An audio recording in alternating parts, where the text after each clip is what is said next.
Hi friends, good morning. இன்றைக்கி தம்பிக்கு என்ன லஞ்ச் ப்ரிப்பேர் பண்ணேன்னு பார்க்கலாமா? ஒன்றுமே இல்லைங்க, இன்றைக்கி ரொம்ப சிம்பிளாக தாங்க தம்பிக்கு லஞ்ச் ப்ரிப்பேர் பண்ணியிருக்கேன்.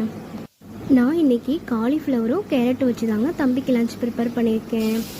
கேரட் வந்து சாதமாக பண்ணிக்கிட்டேன். காலிஃப்ளவர் வந்து சில்லி மாதிரி லைட்டாக தம்பிக்கு எக் போட்டு செஞ்சு கொடுத்துருக்கேங்க.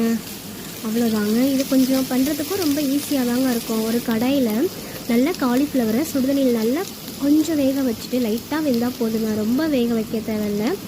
அதுக்கப்புறம் தனி மிளகாய் தூள், பெப்பர் தூள், லைட்டாக கொஞ்சம் வினிகர் ஆட் பண்ணுங்கள். வினிகர் வந்து அடிஷ்னல் தான், நீங்கள் ஆட் பண்ணலாம். ஆனால் டேஸ்ட் நல்லா செம்மையாக இருக்குங்க வினிகர் ஆட் பண்ணியிருந்தீங்கன்னா. அவ்வளோதாங்க. அப்புறம் சிக்கன் மசாலா. அப்புறம் இது நல்லா கொஞ்சம் ட்ரை ரோஸ் ஆகிற வரைக்கும் வெயிட் பண்ணிவிட்டு லாஸ்ட்டாக என்ன பண்ணுறீங்கன்னா ஒரே ஒரு முட்டை போதுங்க. ஒரே ஒரு முட்டை ஆட் பண்ணிங்கன்னா இந்த ஃப்ளேவர் நல்லாயிருக்குங்க. இது வந்து தம்பி